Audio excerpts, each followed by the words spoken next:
Hello and welcome to SquishiVision. My name is Harris and it's my immediate reaction to Picard Season 3 Episode 5 Imposters. And this was a really unexpected and great episode. I'm just gonna flat out start from the start. I cried. I genuinely started crying during the events of this episode because we had a surprise return member of cast, which is always great. And in this episode, Ro for the first time in 29 years, Michelle Forbes returns to Star Trek. And honestly, the Ro and Picard meeting each other again after like 30 years was everything. Like, I mean, it kind of helps that it was unexpected, so there wasn't this build of expectation. I think that helps. I think I love it when like marketing doesn't give away things like this because it helps. It helps lower the bar, not in like a bad way, but like you don't have to go over the top. You can just settle on what's needed. But even beyond that, just genuinely everything they did, talking to each other in this episode, talking about the trauma they left on each other from the experiences, from the betrayal, from that because that for me that was always a very powerful. I really like Preemptive Strike as a TNG episode, and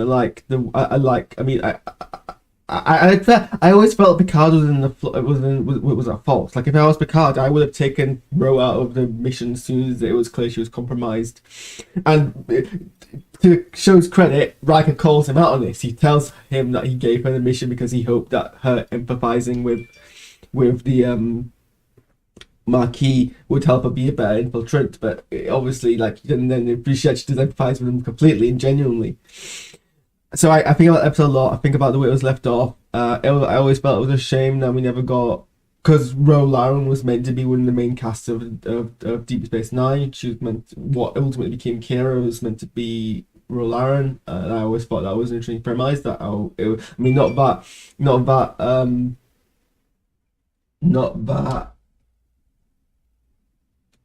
that I'm sad that we got Kira instead, but it would have been great to have that.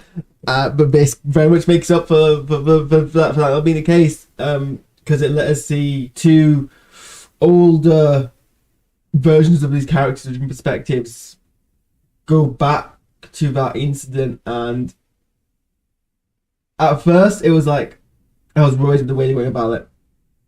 And it was being set up that this Ro was a changing infiltrator. It was being very, very strongly set up, and normally sometimes you can go too strong in your setups and it's like obviously red herring. Here I genuinely wasn't sure. I thought it might be red herring, but I genuinely wasn't sure because it was that nice kind of balance of, or maybe they genuinely think they're being subtle about it. So it's a weird meta aspect of plot twists here where you can also play the fact that your audience are expecting you to subvert expectations and be genuine with it. So, but like she's being very cold, she's being very kind of unsympathetic. He's being like you're a traitor. You join the terrorists. You've got no right to be accusing my integrity to Starfleet. It was great, and then she takes it a phaser point into a holodeck, and then he pulls a phaser out on her, and they have this general moment where they both are able to accuse each other of the trauma that they cause, or the upset that they cause to each other, and heal from that. And it's Patrick Stewart and Michelle Forbes beautifully play. You genuinely believe these are two people who feel let down by the other, who feel like they've had a long time to ponder over this and have formed and changed opinions. It very much lives and breathes. So that was genuinely a joy to watch. And then so I got very teary, and then there was spoilers at the end. Ro sacrificed her life to, and she says it to give him a fighting chance, like he gave her all those years ago, and that was just delivered so beautifully that I started crying. I mean, I'm still very tearing now. Like generally, if I was in that situation, I would be like, oh my god, that's just So that was so excellently done. The show completely landed that expectation, that delivery of a plotline for 30 years. It was what you want a show to do. I mean, don't get me wrong. People are criticizing the show for being too different. The previous last 2 seasons being different, being continuous TNG. I'm like, guys, come on, this isn't TNG point two. This is a different show. It should be allowed to do different things. But still, you want that kind of delivery of callback, and I think this episode very much delivers on that. So yeah, that whole sequence was beautiful. Other good elements of the show, I mean, Liam Shaw, played by Todd, I can't remember his surname, continues to be a joy, continues to be like that ass hat of a captain, but like it's hard to hate him too much because he's technically right.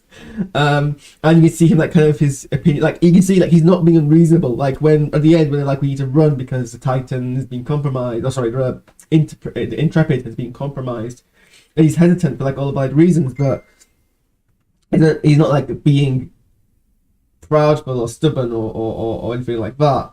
And then he commits it really easily, like he has in all series, and that's great. That's great to see. What else?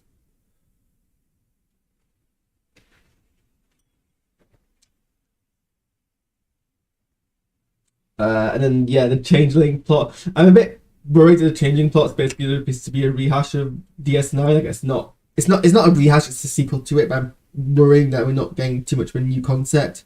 But to be fair, it's doing an alright job. The fact that the changes modules now because they're harder to discover is a bit frightening. It was, the episode's called Imposters, and then there's also something else going. I'm being a bit quick with my reaction here, which is a bit of a shame because this is like generally my favorite episode of the season. But I realise that I've followed the Paramount schedule. I need to go off and handle some stuff before something else is happening in about an hour's time. So I need to like wrap up and not let myself get too away with myself. But I think actually, to be fair, this is the reason I'm also being the quickest because I have such coherent thoughts on the beauty of this episode. But now we have like the Titan on the run. It's revealed, so all the other kind of plot points are coming together. It's revealed that Starfleet's being infiltrated at the highest level by changelings, in a way which they weren't able to do during the Dominion War. But I guess their strategy here is if we do it well, people don't think we're at war, it'll be easier. But obviously it's an offshoot,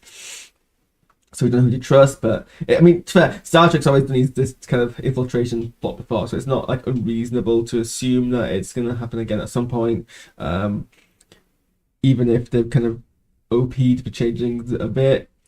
But the plotlines decided to connect together. It's revealed that Worf's handler was Rolaran, who is like one of the people who are like trying to like bring together this conspiracy. And finally, Worf and Picard and Riker are kind of in contact, so they can share notes now. And obviously, Refi's going to be kind of brought into that. We still haven't seen any sign of Geordi, so hopefully that's going to become, I think, next episode.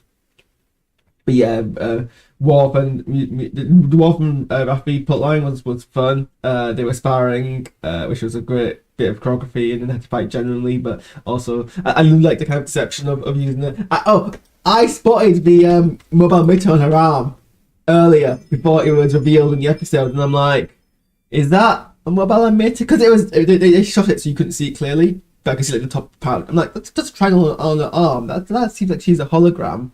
And when later on Bill's like, you're wearing a hologram mitt, and I'm like, ha! I knew it. I know my Star Trek lore, so that was fun. I like that kind of that they made it not obvious. So if you spotted it, you felt great about it being revealed later on.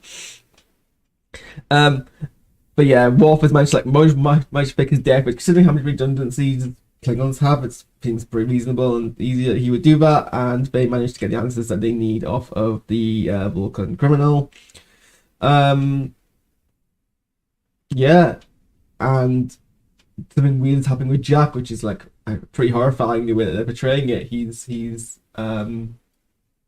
been afflicted by something, but finally he seems to be about to tell his mum. It really annoys me when characters keep things a secret and people die because of it. Like bad communication kills. I really hate that trope.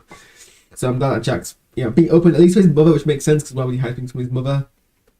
So yeah. Anyway, I need to rush. But episode was great. I had a good time watching it. I'm excited to see where we go next. So thanks everyone for tuning in, and we'll see you soon.